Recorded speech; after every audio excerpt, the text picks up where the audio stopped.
Wow, they look gorgeous. You guys look gorgeous. You guys look gorgeous too. And Chelsea, you can drop back ever so slightly if you can. Okay. Oh, that's the shot I was looking for right there.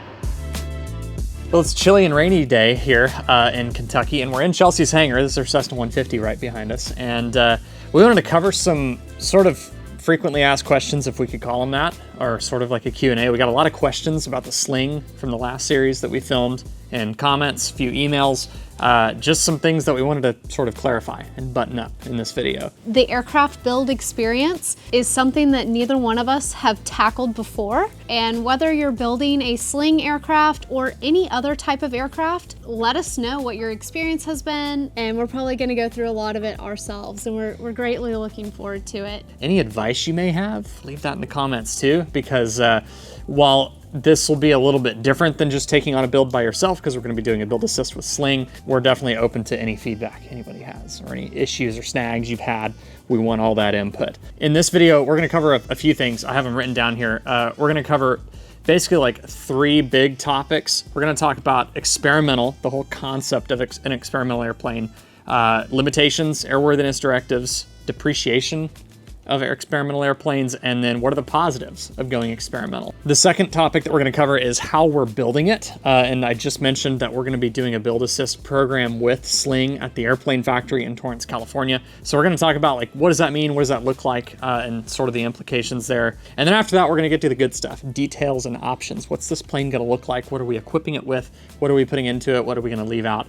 All that good stuff. So first of all, this airplane is going to be an experimental aircraft. The Sling TSI, the Sling High Wing, those are experimental airplanes. So I want to clear up some things about experimental that were said in some comments. I didn't screenshot the comments or capture them at the time because I didn't come up with the idea to do this video until after the fact. But one comment that did stick out to me that I jotted down here, somebody said on YouTube, why waste money on a plane that you cannot fly IFR or at night?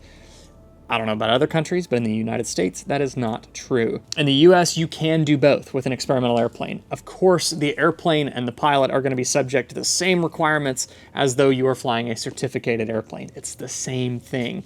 And you can look that up in the regs, the requirements for equipment and everything in the regs yourself if you want to, but you still need those required checks and you still need the required equipment. And if you have those and all of that is satisfied in the regs, you can fly the airplane IFR, you can fly it at night, just the same. So that is not a factor for us. Of course, in the operating handbook of the airplane or the flight manual, there are going to be manufacturer limitations put on the airplane. There are going to be certain things that are listed that it can't do. You still have to abide by those manufacturer limitations, and a manufacturer may put in their operating limitations, IFR flight prohibited, or no flying at night, or whatever it may be. You still have to honor those limitations. So I will say the only major limitation around experimental airplanes is the fact that you cannot use them for hire. You can't get an experimental airplane, like buy one or build one and start a flight school with it and start offering scenic flights around your local area. You cannot start a charter business with an experimental airplane. You can't use it for hire. I'm sure there are circumstances out there where people have gotten a letter of authorization from their FSDO or something like that in order to do something like that in a one-off instance. But as a general rule, and it's in the regs as well, you can't use an experimental airplane for hire. Now, this is going to be our personal travel airplane, so we don't care about that. We're not going to be using this airplane for hire. We're not going to be using it for any sort of a charter, air taxi, flight instruction, anything like that. That's not what this airplane's for. This is going to be a personal travel airplane. So Josh mentioned flight instruction in that list of limitations of things that you cannot do, like starting a flight school with an experimental aircraft. But that does not include receiving flight instruction in an aircraft that you own. So if I have an experimental aircraft and I need to do my instrument rating, and I have a CFII and the plane is equipped with all of the required equipment, and it's had a pedostatic check and a transponder check, and we have all the boxes checked, I can receive instruction in that experimental aircraft. Sometimes DPEs don't do check rides in experimental aircraft. The DPEs have seen many things over the years, and you know, that's their personal choice. Just like if a flight examiner is not willing to do check rides in an aircraft that doesn't have shoulder harnesses. That is their personal choice, and they can make that decision. So it's something to take into consideration if you do plan on purchasing an experimental aircraft. or building an experimental aircraft and then using it for your own personal training. And if you're planning on doing any sort of your own training in your experimental airplane, you would just want to make sure you have, or at least know of, instructors and or DPEs lined up that are going to be willing to do that training and or those exams in the aircraft. There are some DPEs, there are some instructors that specialize in a very specific type of airplane. There are instructors that specialize in training in a Sling TSI or a Sling NGT or an RV7 or whatever it may be. And then I'm sure the same is, I'm not going to speak for that side of the industry because I don't really know it, but I am sure there's a similar situation for examiners too. So just be aware of that. You can dive into the regs if you want more information on that, but that is really the only major limitation around experimental aircraft in the United States is you can't use them for hire. But for us, that doesn't matter. This is going to be a personal travel airplane. And of course, one super minor thing around experimental aircraft is you have to declare the experimental nature of the airplane to your passengers, anybody who enters the aircraft, and you also have to declare that experimental nature of the airplane to air traffic control. Usually it's on your first call with a controller, like the first time you talk to ground when you're beginning a flight, or if you call tower or center, whatever, on your initial call, you would say experimental November, whatever your tail number is. And then after that, the controller will usually just drop experimental and address you with what type of aircraft and It's tail just number. like when you're calling and saying Skyhawk 809901, Cessna 3056 X-ray.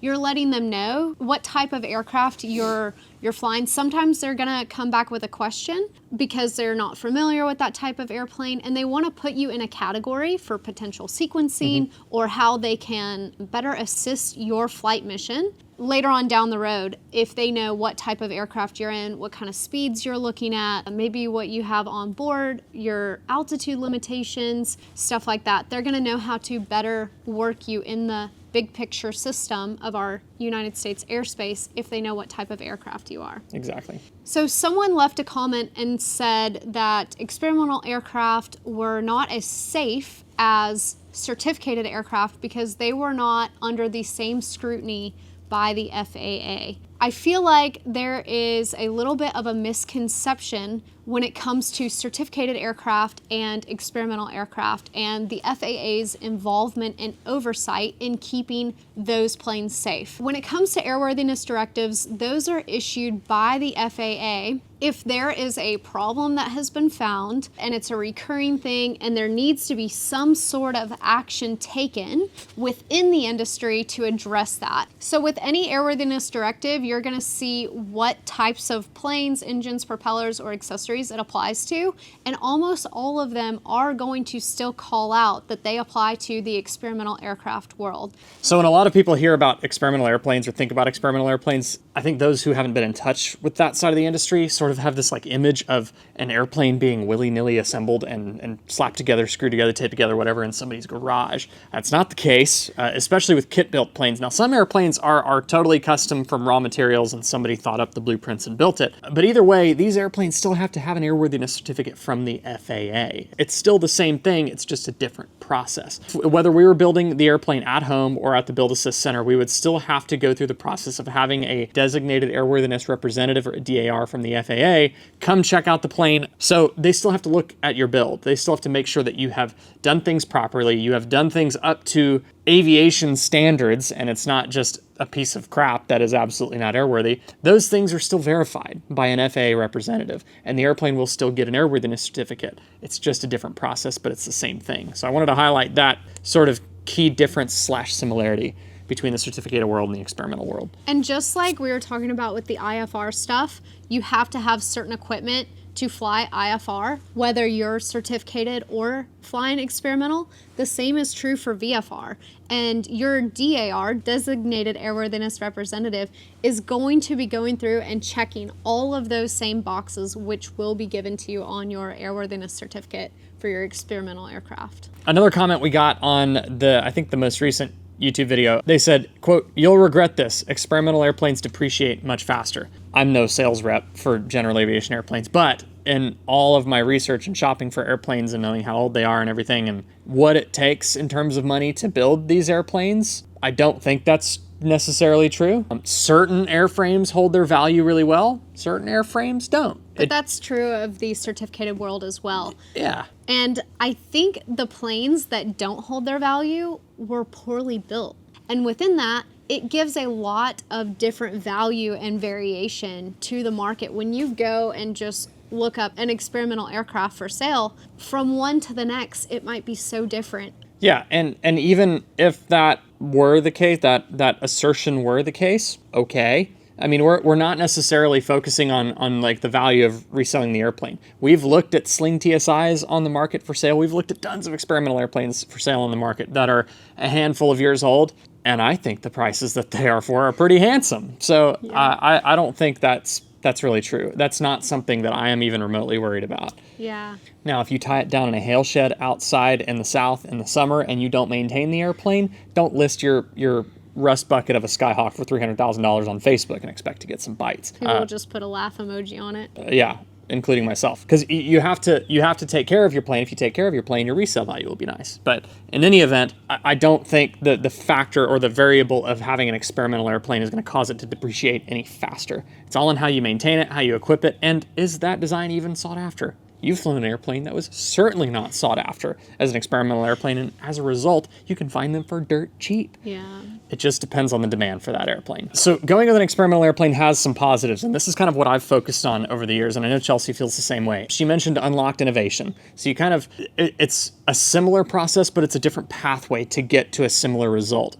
Unlocked innovation in terms of more parts availability, which is another point that I have listed here. You have a wider availability of parts and options to make repairs and modifications to the airplane because there is less red tape. You don't have to get a supplemental type certificate, an STC, to make a simple modification to your plane that will in fact make the plane stronger, safer, more reliable, etc. And then reduced costs to operate. That's a huge thing. First point being, especially with the engine that will be on the TSI, is we will have the ability to burn MoGas. We can also burn avgas if we want, because a lot of airports still only sell avgas. If we're like operating out of home and we want to have, a fuel tank in the back of the truck or whatever we want to do, we can burn MoGas for half the price of avgas, and the engine's happy. It's designed to do it because it's modern. So that's innovation. Innovation is unlocked in the experimental world. And the other thing is cheaper equipment and parts, and it's no less safe than the Part 23 certificated world. You do have to be careful with the shelf life of MoGas. You don't want to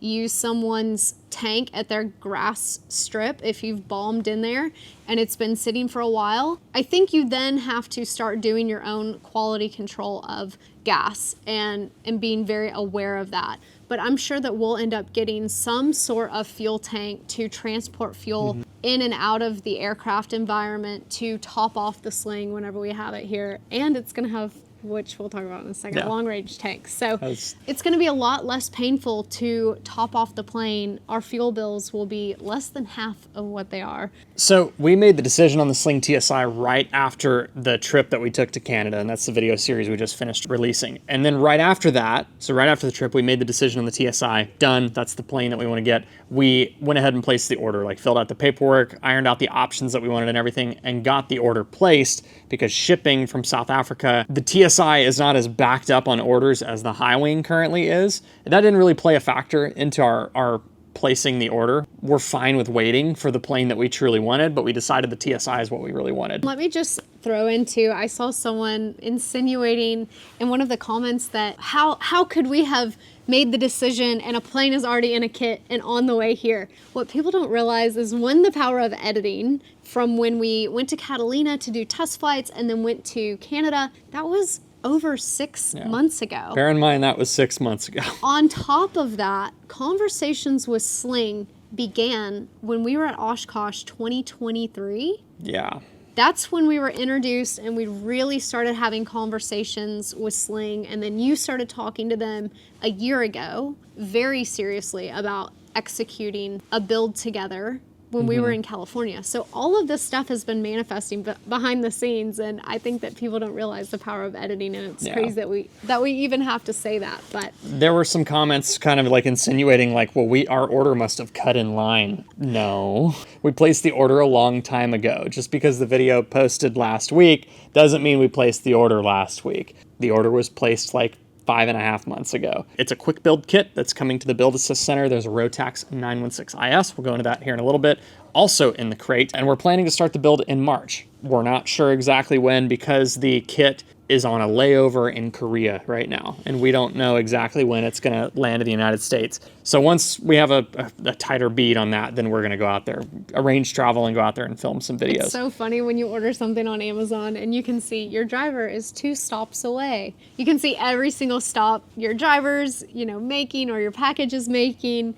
And with this plane, we've been like somewhere in the ocean. It's is traveling between the world. one of 2 layovers right now. We're building the airplane at the airplane factory in Torrance, California. So that's the same facility as Sling Pilot Academy. They offer what's called a build assist program. And I think there are some others that exist in the United States. Sling has theirs really dialed in. It's like down to a science. Building a home-built airplane, I feel like, is off the table for a lot of people who, work full-time and maybe, it's financially within reach and that's no problem, but they just like, when am I going to get the time? It's going to take me 11 years to build this thing on the weekends and stuff like that. The Build Assist program, I feel like, is really solving that problem. Of course, we work full-time. We kind of toyed with the idea of building it at home, and when we really started to crunch the numbers, we were like, oh, this is going to be a lot of work. So having the option for the Build Assist program is really, I think it unlocks the ability for people who are ready to execute a build, but they don't really have the time. It allows the sling building experts to kind of manage the project for them, and the builder can come in at certain intervals and be a part of those really big milestones. And the required ones to Yes. where you can get the 51% rule and be listed as the aircraft builder.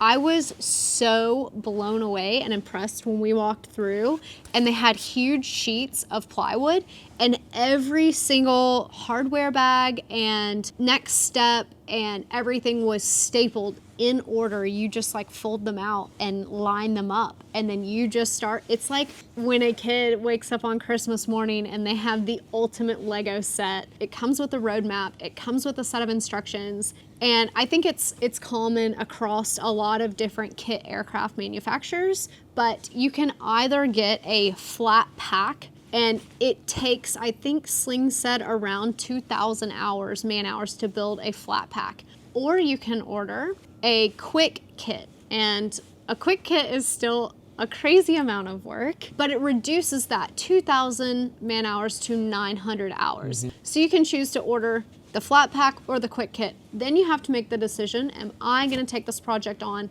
at home on my off days, or am I gonna build this at a build center and a build facility and have that entire team around me? They've probably built, hundreds of them, and they're gonna know every next step and the quickest way to execute it, have dialed in that process and the craftsmanship to help you get across the finish line quicker, while you still have the experience of being as involved as you want to be and achieving that 51% rule alongside the build facility. So Sling TSI quick build kit with the Rotax 916 and taking advantage of the Build Assist program is what we are going with. So the TSI is going to be a quick build kit on its way to Torrance, California, and we're going to be working alongside the Sling building experts there in Torrance, California to get this project done. Sadly, it won't make OSH. We were hoping that we could push, and when we were kind of trying to figure out, orders and what's the lead time and what's the build time and sort of looking at that whole schedule, the soonest that it could get into the schedule, basically at the back of the line when we place the order, it's not going to be in phase 1 test flying until September-ish. Now that we've decided that the Sling TSI is the plane, the order is placed, it's on its way, what is this plane going to look like? We're going to talk about a number of things here. Engine, prop, fuel tanks, interior, Garmin panel, BRS, lights, cameras, action, just kidding, oxygen, and paint on the airplane. I want to talk about all of those things. So first up, of the unlocked innovation of this airplane is going to be the Rotax 916IS. That's going to be the power plant, the beautiful engine up front. It's a turbocharged 160 horsepower engine that accepts avgas or MOGAS, like Chelsea was talking about earlier. And the engine control is FADEC, fully automated digital engine control. So there's no red knob, there's no mixture to fiddle with, there's no like, am I rich peak, lean peak, ooh, that cylinder's getting a little hot, let me adjust the mixture, none of that. The computer does that for you just like your car. How often do you have a fouled spark plug in your car? I'll answer it for you. Hardly ever, unless you have some sort of a fault going on, some sort of a vacuum leak of some sort happening, or an injector going bad and spewing too much fuel. Or you're driving an 87 Ford. Or you're driving an 87 Ford pickup and you have issues with the ignition system. So unless there's an issue, you're not going to be really dealing with fouled plugs or lead deposits and, you know, all that kind of stuff that comes with mismanagement of fuel mixture. So having FADEC is really just like, instead of having a throttle control, you have a thrust lever. You have 0%, you have 100%. In this case, we're going to have a hydraulic prop, which we'll go into next, but the engine's also fully redundant. So we're going to have 2 EMSs, which is basically the engine management system. It's computers. There's going to be 2 redundant computers, 2 fuel pumps, 2 ignition systems, 2 injectors. Rotax really has these motors figured out. So we're really excited to be flying behind a modern engine like this, especially after just flying 20 hours on this Canada trip to and from Canada in both of those planes. The Rotax is just a honey of an engine to fly behind. It's amazing. I was so impressed, and I know that general aviation, everyone wants their Continentals and their Lycomings and the big bore and the legacy engines. Trying to get the legacy engine flyers to adopt this new modern engine that is high RPM, low displacement, so the cylinders are a lot smaller, but they're making just as much horsepower by turning twice as fast. Your crankshaft is moving faster, just like our cars. One of the things that I really love about the Rotax engine and what FADEC and the digital ignition system allows is for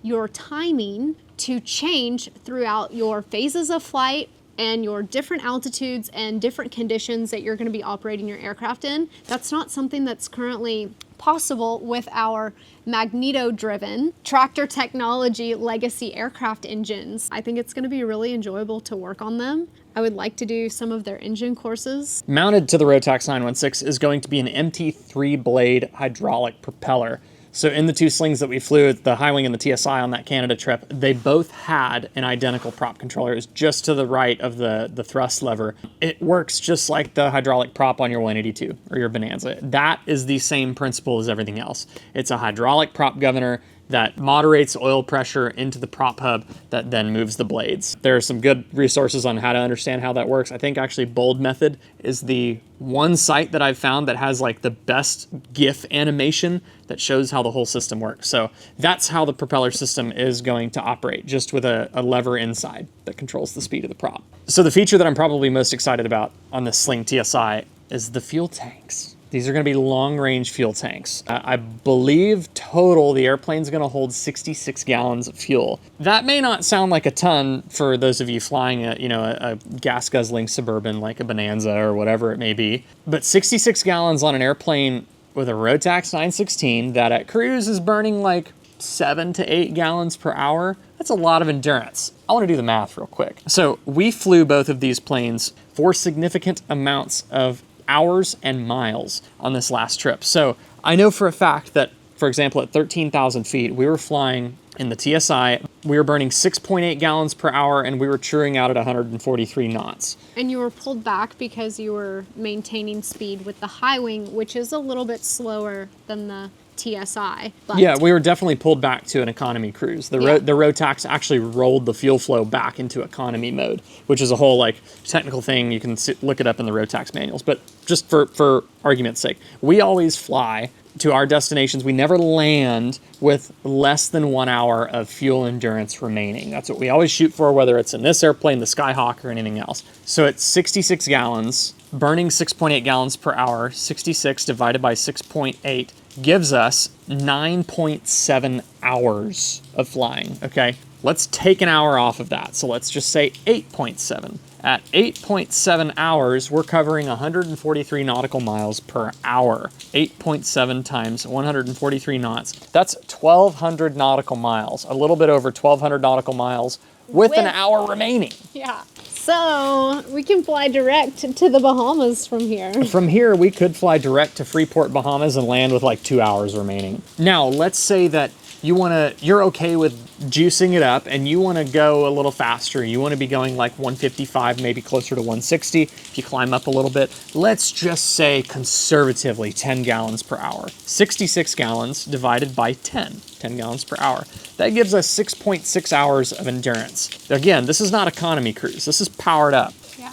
Let's take an hour off of that for the 1 hour reserve. So 5.6 times 160. let's say 160 knots, which is, we flew these airplanes at these power settings. We know what it can do. That's 896 nautical miles with an hour remaining, and that's not even an economy cruise. So I am really, really excited about... And you can fly that 900, almost 900 miles in 5.5 hours, basically. Yeah, and don't get me wrong, that's a long leg, but still. That's a lot of ground. That's a lot of ground to cover. And having flown the Skyhawk for so long, I have about 2,600 hours in my logbook, and like 2,000 of that is in 80991 flying cross country. Flying the Skyhawk for so long, you're going 100 knots, and if you don't have a headwind, we've got to stop every 400 nautical miles to get gas. And 400 nautical miles is even like pushing it a little bit. And because it's me, I always have a headwind. So it's always less than 400 nautical miles that I have to stop. So having 66 gallons of fuel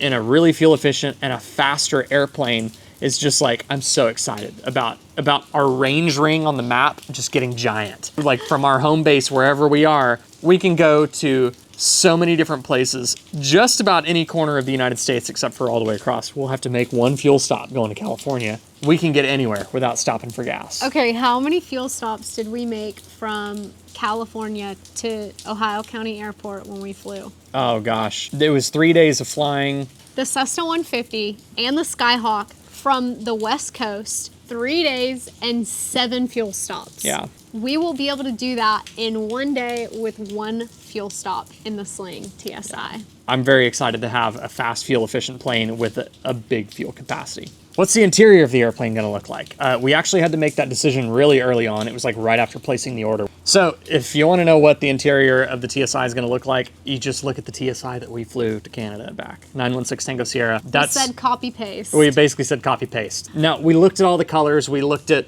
samples and photos of other TSIs and everything. And we had several different options that we were kind of like neck and neck. We really liked them, but what we just kept coming back to was like the light brown and what they call the cognac color on the leather. So we're gonna do cognac leather on the seats and the bolsters and the console, and then the instrument panel, the sidewalls that are not leather, the pieces of the sidewalls that are not leather, and then the headliner and everything are all gonna be black. So it's gonna be cognac and black, just like 916 Tango Sierra. So our plastic pieces in our Cessna, our interior pieces, they're all falling apart, and they are so expensive to either reorder or have made. Of course, the interior for the Sling that we're gonna have will still meet all of the same requirements on the restraints, which will be our shoulder harnesses and lap belts. The material has been G-tested the same way that the material has been G-tested in our certificated aircraft. The seats and the upholstery and everything will have the same flammability tests done, and so all of that will still meet the same requirements, just with a way lower price tag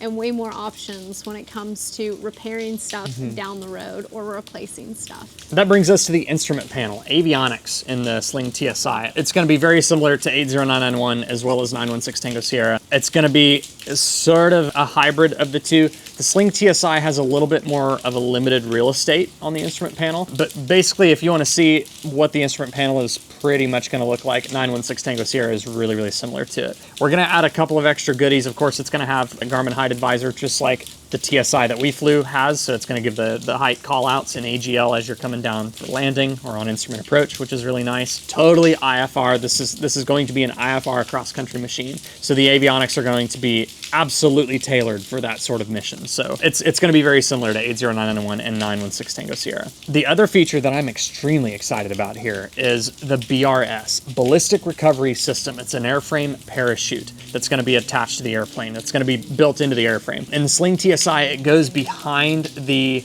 passenger side of the co-pilot side back seat. And it's kind of like this pillar or this column. It's like the size of a backpack or like maybe a carry-on suitcase that's sitting there. It's all carpeted in. That, just like on a Cirrus, is an airframe parachute, a ballistic recovery system that can be deployed in the event of an emergency. The parachute is there to save your life. So we're really excited to have that feature in this airplane, especially because it's a cross-country plane. So the amount of lives that these aircraft parachute systems have already saved for not that much added weight, but that much added peace of mind, for me, it is a non-negotiable option on modern aircraft. Yeah, and it's not going to change the way we fly. We're still going to fly conservatively, and don't ever fly yourself into a corner or or rely on the parachute as a viable option to get yourself out of a situation that you're intentionally going into. That's not how anybody should fly with them, but there's a reason that the Cirrus is the #1 selling general aviation aircraft in the world. Those who are paying attention understand this, and that's why Cirrus holds that slot.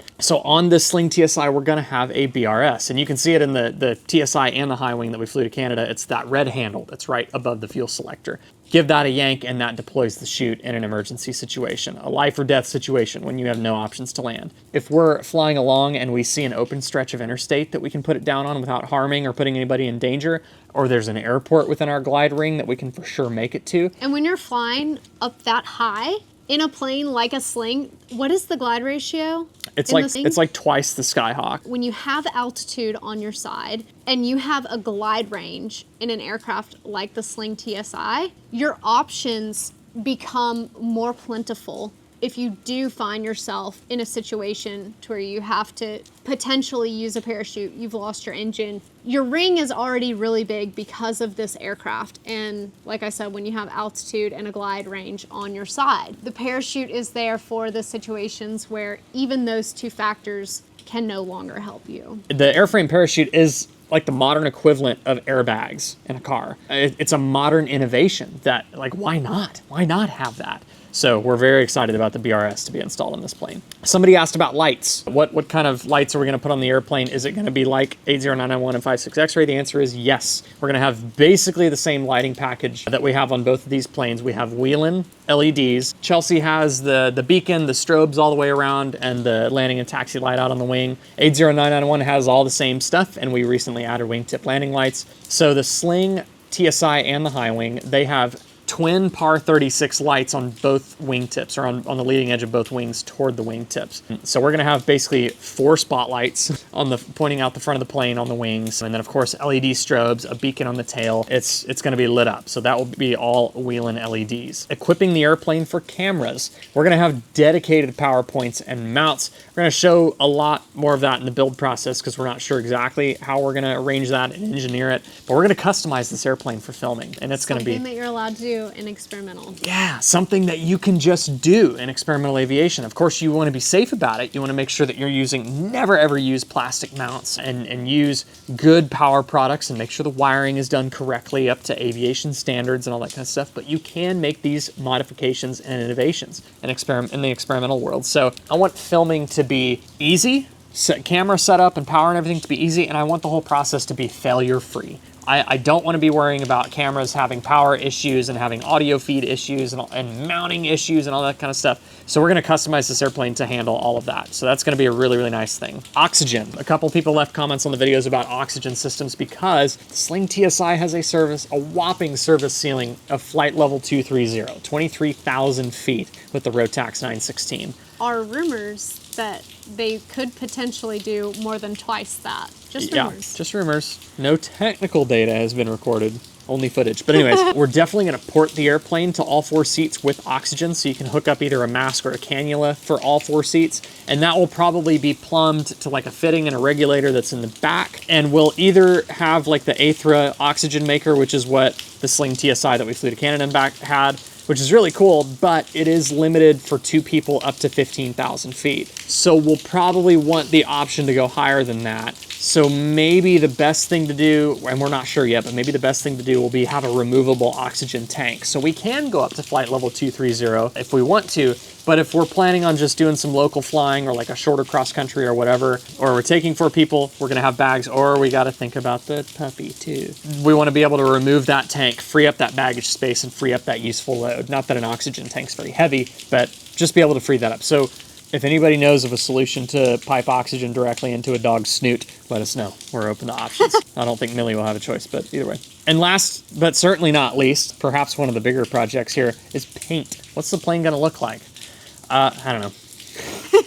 I was excited to hear what you were going to say because I have a bunch of pictures saved on my phone of Sling TSIs of various paint schemes and patterns and colors. Chelsea and I were going over that yesterday, and the schemes that I like, she wasn't necessarily a fan of, and the schemes that she really liked, I wasn't really a fan of. I would really love some blues to be on brand with Aviation 101, I think. And both of our Cessnas already. Yeah, I mean, both, yeah, exactly. Like the Skyhawk's two-tone blue. This is like a beautiful turmarine blue with a gold accent. So I would love to see some sort of blue in the paint scheme, maybe metallic colors from you getting your plane painted. These are metallic colors on the 150 and it's freaking beautiful. But you said they're harder to touch up. Yeah, they can be harder to touch up. If you get your plane painted and you're getting ready to leave the paint shop, ask for touch-up kits because metallic paint is mixed in batches. And so it is like you're making a little potion and adding in different amounts or different levels of the sparkle. And so that can make it difficult to touch up.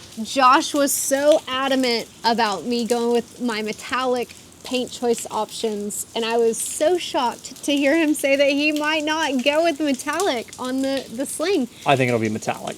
I think it will be metallic. Metallic looks very, like we're so used to seeing metallic paint on our cars because that's been done for so long, and now it's kind of funny, like Toyota and Hyundai and like all these companies are coming out with non-metallic colors on their cars, and like they're charging a premium for it. And we're used to seeing non-metallic on the planes, and now it's like people are oogling over non-metallic cars and we're like, metallic's beautiful on a plane. So it's like the industries have switched paint preferences. But I think metallic would probably be the way to go, but open to input from any of you guys. And we're not really sure on its scheme yet. I even thought about like, it'd be kind of cool to like throw the JPEGs or the PDFs out there and like we could run a contest, see who can make the coolest paint scheme and come up with some end game to the contest or something like that. That'd be kind of fun. So my paint scheme on the Cessna 150, which was just redone a year ago, I took like 3 or 4 different designs and just started to add different details from each and then kind of collected. It's not a very crazy paint scheme or anything, but there were different elements from each design. And one of the things that I think made my paint job turn out in a way that I think is so beautiful is the amount of color. So many of the Cessnas and Pipers and all of the planes that are getting painted, they're almost all, the entire plane is white or a base color. And this has so much color. It's over 50% color if you don't include the wings. Right, yeah. And it's so visually pleasing. It's just a pop. If you like dabbling around with paint designs, We're open to input. Send us some of your ideas. I don't want it to be super basic and standard necessarily, but I also don't want it to be gaudy. And I don't know, I don't want it to be just like this radical thing that in like a year I'm gonna feel like it's an eyesore to me. You know, like I don't want to go like really far left field with the paint scheme, but I also don't want it to be super boring. Like Chelsea said, like, you know, all white except for a couple little pinstripes and stuff. I want there to be a lot of color and a lot of class. Anyways, open to input on the paint. And that being said, we're open to input on all of this stuff. If you have ideas, especially if you've built an airplane or you're working on an airplane build, please. Even if it's not a Sling. Yeah. We want to know how your experience has been, what your experience is, maybe what your future plans are, or what you would do if you were in our position. We want to know.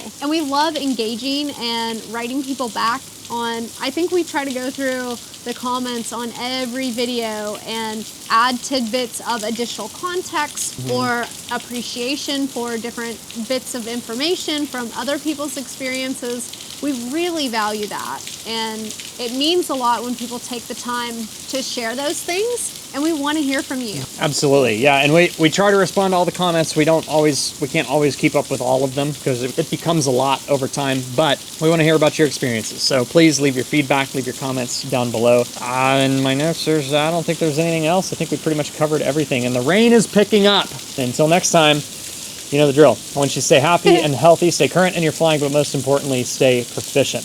We'll catch you in the next video right here on Aviation 101. Fly safe.